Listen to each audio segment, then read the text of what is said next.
Hello everyone, my name is Tina Spalding and I am a trance channel. I was just sitting here getting ready to do my live streaming by subscription in about an hour, and I got the little tap to do a video for you guys. So I don't know what it's about, so let's see. I'll see you at the end of the session.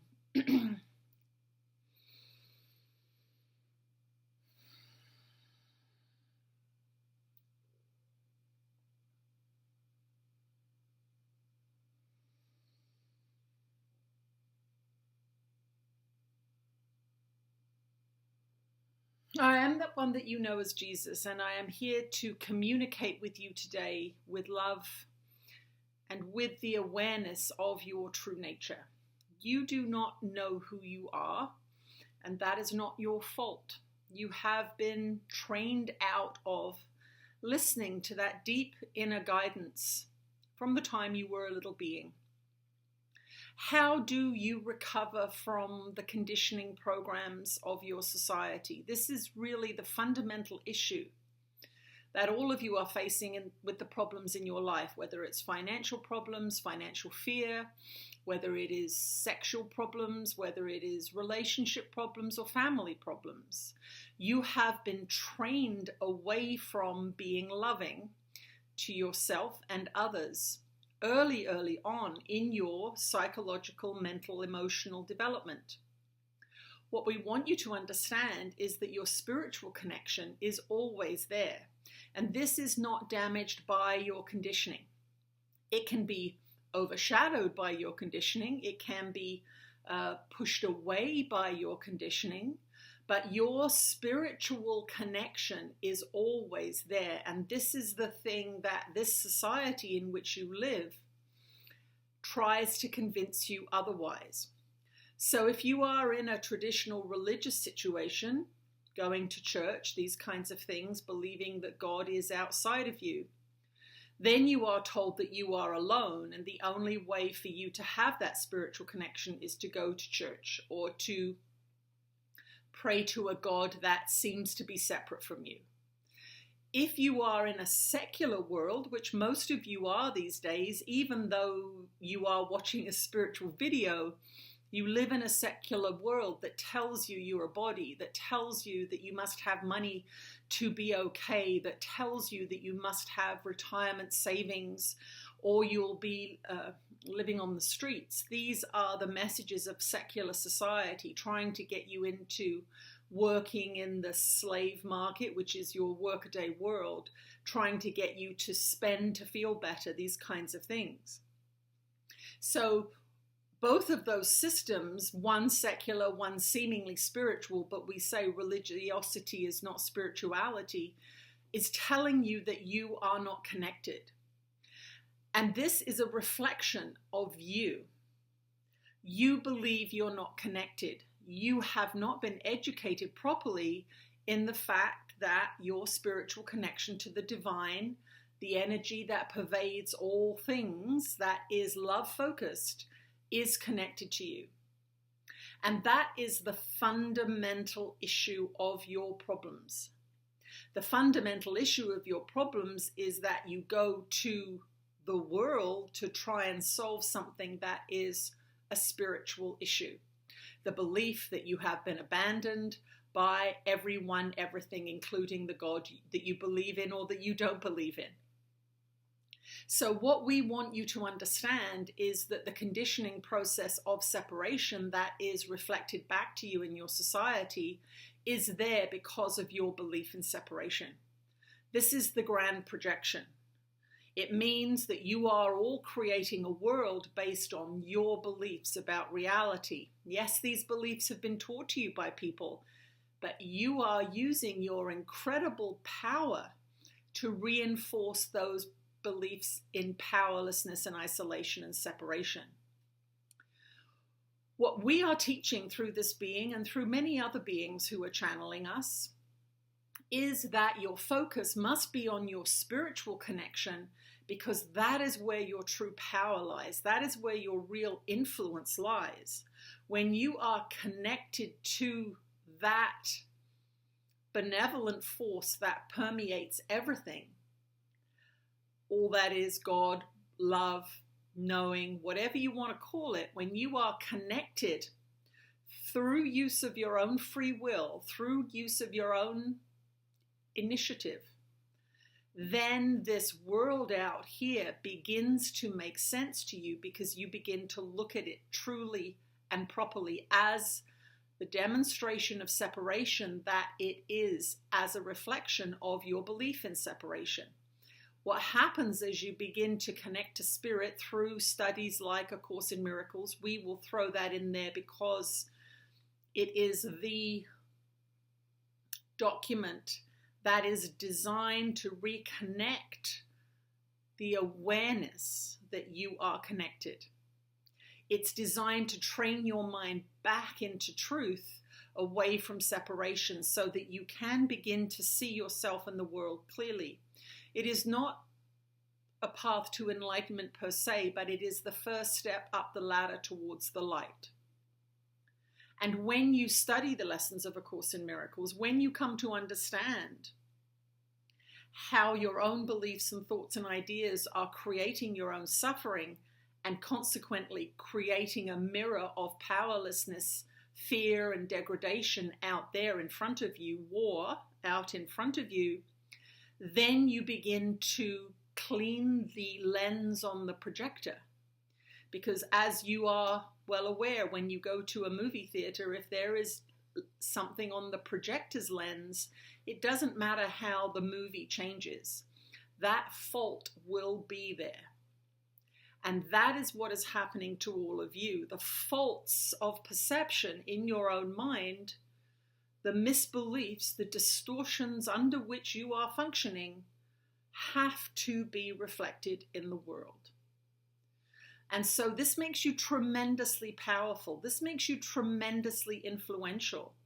This means that when you're looking at old systems falling away, trying to reassert themselves through war or punishment or militarized police systems, these kinds of things, instead of becoming involved in the horizontal battle of fighting the bad guy, you say, these are oppressive systems. Where am I allowing myself to be oppressed, or where am I oppressing myself? The reflection is not always about what's being done to you. It's about what are you doing as it relates to powerlessness and oppression. You may turn that mirror on yourself and say, okay, what I'm seeing in the world is oppressive systems. Where am I allowing myself to be oppressed in my life? Oh, my partner bullies me all the time, and I allow it. If I'm allowing that bullying to take place, then that means I see myself as a victim, powerless. I must therefore create a world that reflects that belief in powerlessness. If I begin to stand up for myself and say, actually, I don't want to do that, you are going to get an initial negative response. Why? Because they've been used to that dynamic going on. And that's what you're seeing in the world now. The builders of the oil pipelines are putting up resistance to the protesters. Why? Well, they've been used to having their own way. Of course, they're not going to be happy about it. They're used to making huge quantities of money at the expense of this beautiful planet. But as consciousness rises, and that is what is happening now in this time and place on this particular manifestation of life, this 3D world in which you find yourself, the elevation of frequency is making a more egalitarian society, and so the victims are raising their frequency into a Me Too movement, or a Time's Up movement, or a battling the pipeline movement. This is what's happening, but we don't want you to get distracted by the battles on the ground. We want you to listen to your guidance. We want you to turn it around and ask, where am I acting powerless? Where am I playing the victim? And begin to study a text that is designed to empower you, which A Course in Miracles is designed to do. It's designed to get you in alignment with truth, which is that this place is a place of separation. It is a place of lacking love. It is a place of blocking love. And so how do you change this world in which you live? You work on where you are doing that. You work on where your mind says no all the time, resisting all the time, fearful all the time, controlling all the time. Ask yourself what your internal dialogue is like. What sorts of things do you say about yourself and about other people? Well, if you are not trained to do that, you find it impossible to do that, because when you're in the egoic consciousness, you always project. That is the natural way the ego protects itself. It says, I am innocent and you are guilty. But once you begin to train the mind through a process of working with a spiritual teacher, and that is what the Course in Miracles is, you are working with Christ consciousness as your guide and teacher through those 365 lessons, then you begin to analyze the situation the right way. Then you begin to see, I am powerful. I am contributing to the chaos out there, because inside I am beginning to understand that there is chaos. I didn't know that I was in a constant battle with my father in there. I didn't know that I was hating on myself all the time. I knew I felt bad. I knew I felt unworthy. But I didn't realize that my thoughts and beliefs and ideas were constantly in a state of judgment, which is separation. Acceptance is the place to begin. It is the first step on the road to forgiveness, and it is through forgiveness that you will begin to heal your own mind. And in healing your own mind, refusing to be separate, yes, you are an individuated body. It seems as if you are separate. This is a demonstration of separation and death. But to overcome that, you need to focus on love, not on attack, not on judgment, not on war, not on separation. So this is the fundamental way to transform your world.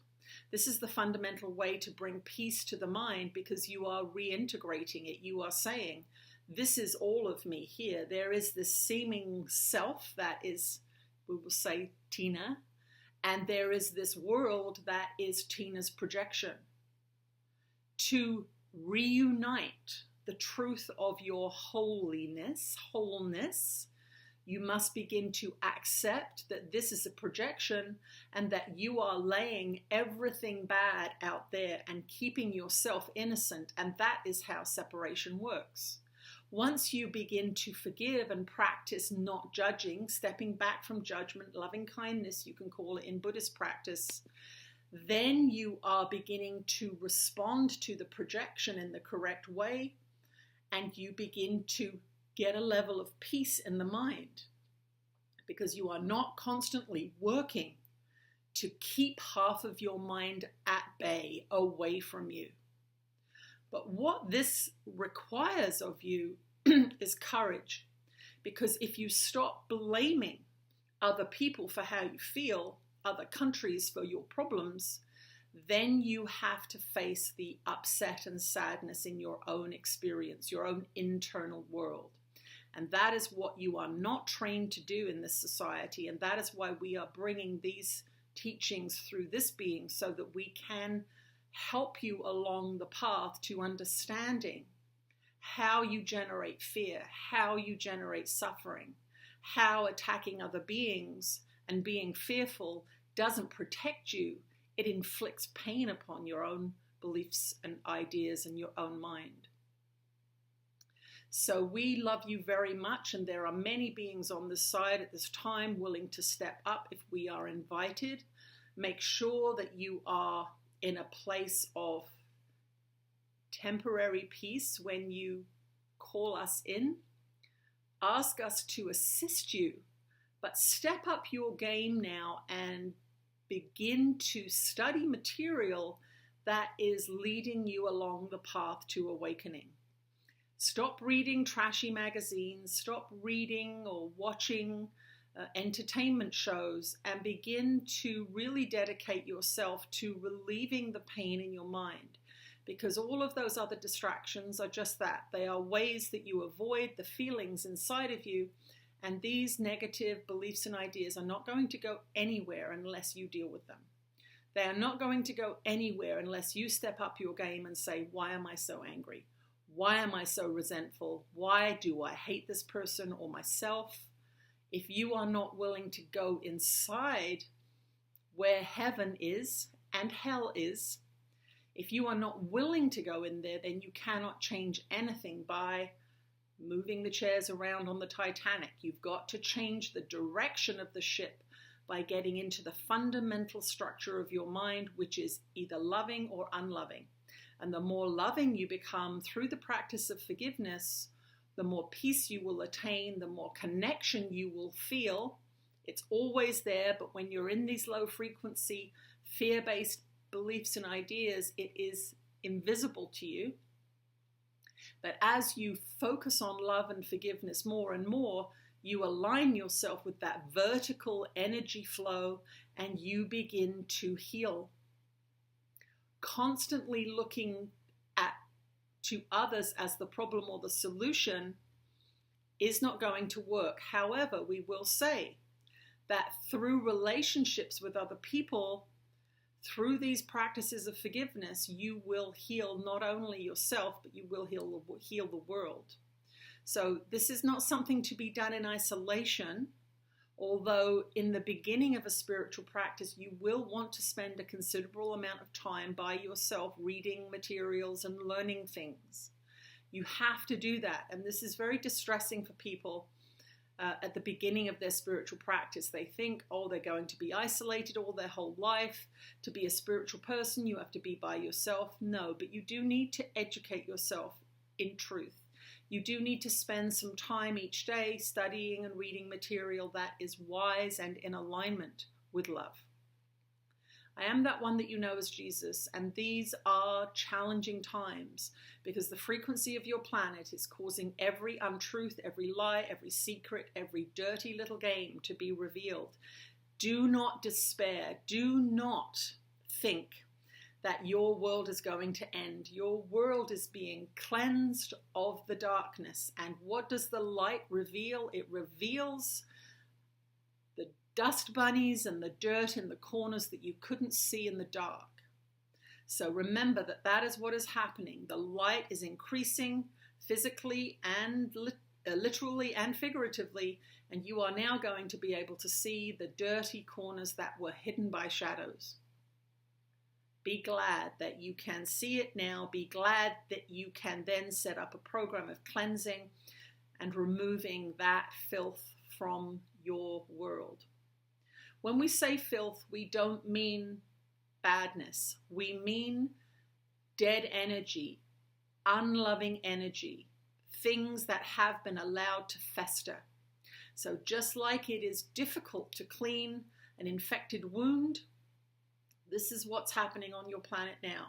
You've got infected wounds that have been allowed to fester, and now is the time to go in and clean them with light, with love, with forgiveness, and with a true understanding of how this world works. I am that one that you know as Jesus, and I am here for you. I am with you. I am willing to come to you if you ask me to, but it won't be in the form that you think. A flash of light and a vision. It will be in the form of inspiration. It will be in your dream time. It will be in the form of idea, feeling, just that little voice that says, why don't you try this? Because truly, if we came through to most of you the way we have come through to this being, you would be sitting in the corner sucking your thumb. So allow us to come through very, very gently, but do call upon us to help you. And we mean by us all of the evolved consciousness beings that you know in your world. The angels, the archangels, the masters, the ascended masters. We are all here willing to work with you, but we must be called by your free will into your world to assist you in this process. We will speak to you again soon.